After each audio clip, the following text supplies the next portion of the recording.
Hey folks, so this video I'm going to be talking about some general thoughts I've been having about the topic of evil.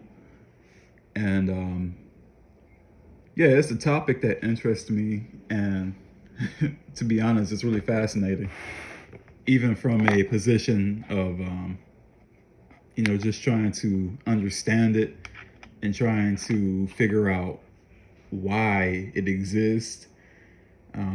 And that's something I don't think we'll ever really have an answer for. I think people throughout the centuries have always given their best guess as to why evil is here and why we experience it. And yeah, I'm going to talk about some of those views. And to start off, I think that one of the views that interest me came from the medieval centuries, from the Kabbalists, and they are a group of Jewish mystics. So Kabbalah is Jewish mysticism, and they had this idea that evil. Well, there were multiple ideas about evil in the Kabbalistic system, but some of them had the idea that evil originated in God, that God from the beginning had evil in it, and somehow or another, during the act of creation, God emanated this evil out of itself. And the evil that was used during the creation, the evil that was left over from his creative act or its creative act, um, is the evil that infests the world today. And other people believe, other Kabbalists believe that in order for God to create righteous people, for whatever the fuck reason, why do you need to create righteous people anyway? But anyway, in order for God to create righteous people, they say, God had to offer man friction. Because if man was just created and there was only goodness, how could it be righteous then? Truly righteous, unless it has something to choose from or something to test that righteousness. And so God developed evil. And this was the beginning of the Sitra Akra, or the other side, or the realm of evil in the Kabbalistic system. And this is the realm that is opposed to the Holy Sephiroth, or to the side of holiness. And so it's like this opposite thing. You have the tree of life, and then you have the klipoff, which is the opposite side of the tree. So you've got one tree above the ground, you can think of a mental picture, and then you have its darker shade underneath it. And so this is what they call the klipoff, or the unclean, the side of the unclean, or the unholy, etc., etc. And this is where evil supposedly comes from. However, in the Kabbalistic system, they say that that evil has a divine aspect to it, that it is both necessary, and while opposed to the side of holiness, it actually works in tandem with the side of holiness to produce righteous people. And it's just really odd. It's a very strange thing, because again, why do righteous people have to exist? I mean, why not just create a world where you had righteous people or content people to live in states of goodness? Why do you have to, make this whole thing of processes and things and tests? And I mean, why is it that this almighty God has to test anything? Why is it that you don't know the result of your work beforehand? Unless, of course, you're just bored and doing this to appease your boredom, which I think is really the case when it comes to the topic of why would a God create anything. Well, obviously, it must have been bored. I mean, existing for centuries and not doing anything, or at least not something that is sufficient enough, and then you get bored. Well, you're going to create something, which is why I believe that the God that most human beings worship is not truly transcendent. Because if you had a transcendent God, you wouldn't need anything. Transcendence implies that you are above and beyond need and desire.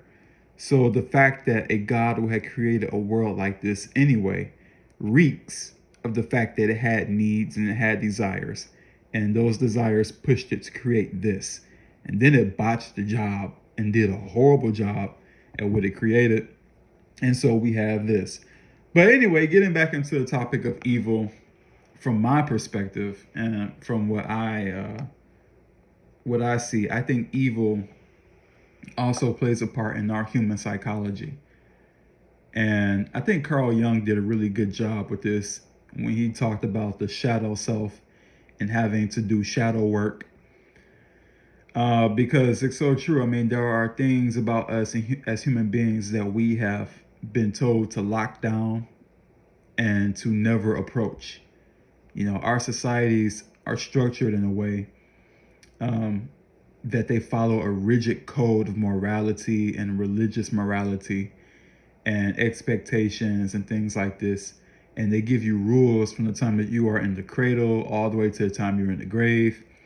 And these rules help to shut that down. They help to stop you from having to go into the process where you figure out who you really are.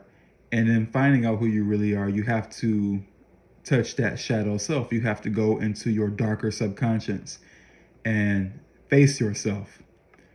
And so that's where a lot of people lose it. You know, evil manifests itself from certain people because they are not willing to face it themselves. You know, they're not willing to go and own up to what they are, because nobody wants to own up to the fact that they are evil. Everybody wants to fight that. Everybody wants to fight against the idea that they are evil. But really, if you are honest about yourself, there is evil in you. You have evil thoughts. You have evil impulses. Even in psychology, the whole idea of what is that thing? The Empath Verse. The moment where you're standing at a cliff and somehow you hear the jump, or somebody is standing next to you on a cliff and you hear it in your head to push them over the cliff, or what if I push this person? Or if you're holding a knife and all of a sudden you think to yourself, what if I stab this person? Or something like that along those lines. These real urges that come from inside of ourselves. And we've been told all our lives to not go near that. And so what happens is people ignore it. People ignore it and pass it off and feel bad about it. And, they never address it. They never even attempt to explore it. And I think one of the best things that I've done for myself in recent years has been to go inside of myself and explore the evil that is inside of me. And that helped me also to be more understanding of the evil in other people. And which is why when I like to speak to people, I always tell them, you don't have to hold back who you are with me. You know, because we all have something that we wish we could share with somebody, but we might not know how they might react to our true nature. And so anytime I have the opportunity to speak to somebody on that level, I am always honored to hear their true nature as it is.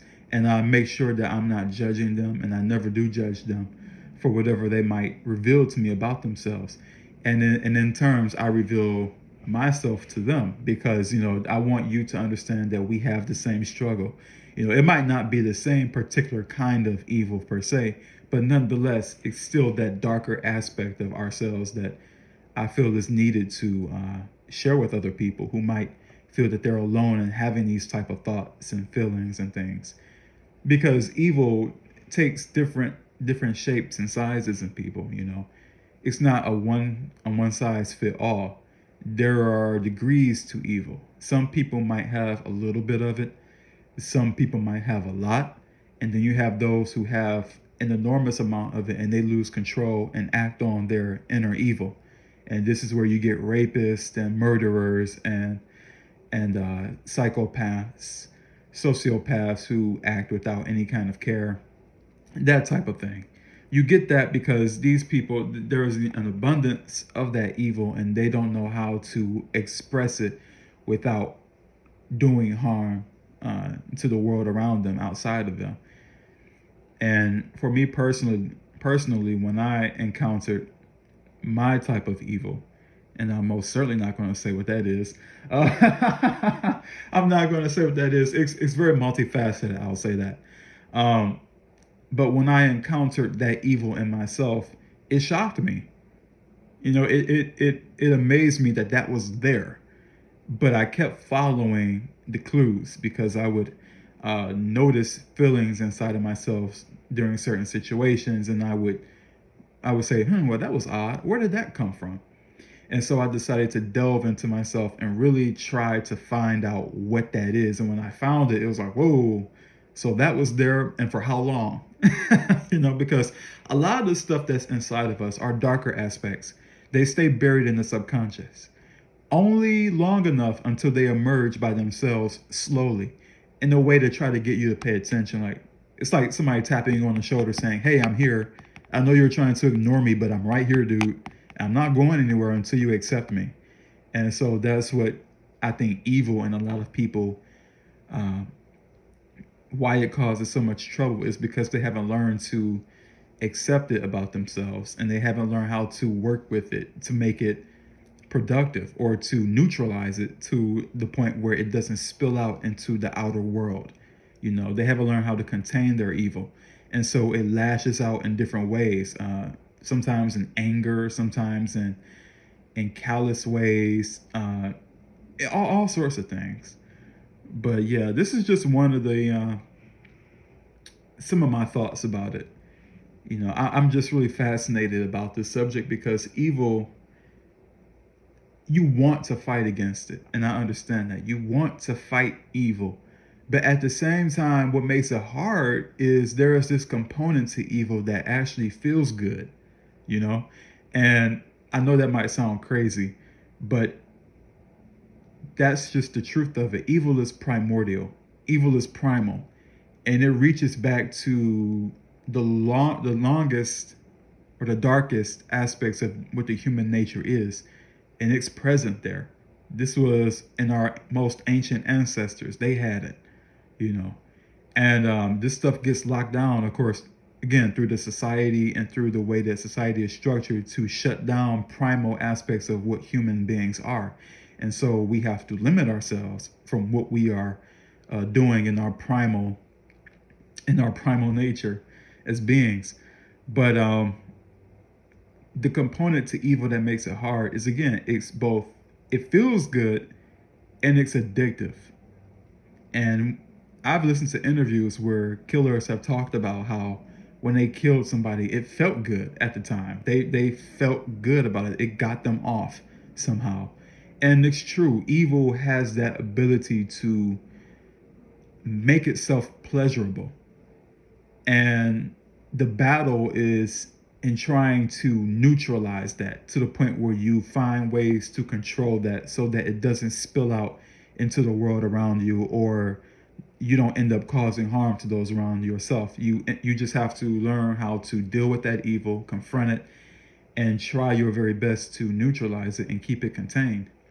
And I think that's really what it is about, is not to dismiss our evil, but to face it and to contain it bravely, because you might find things about yourself you might not like, but it's worth dealing with, because once you do deal with it, you accept yourself, and then you can move on from there. It's not so much of a problem.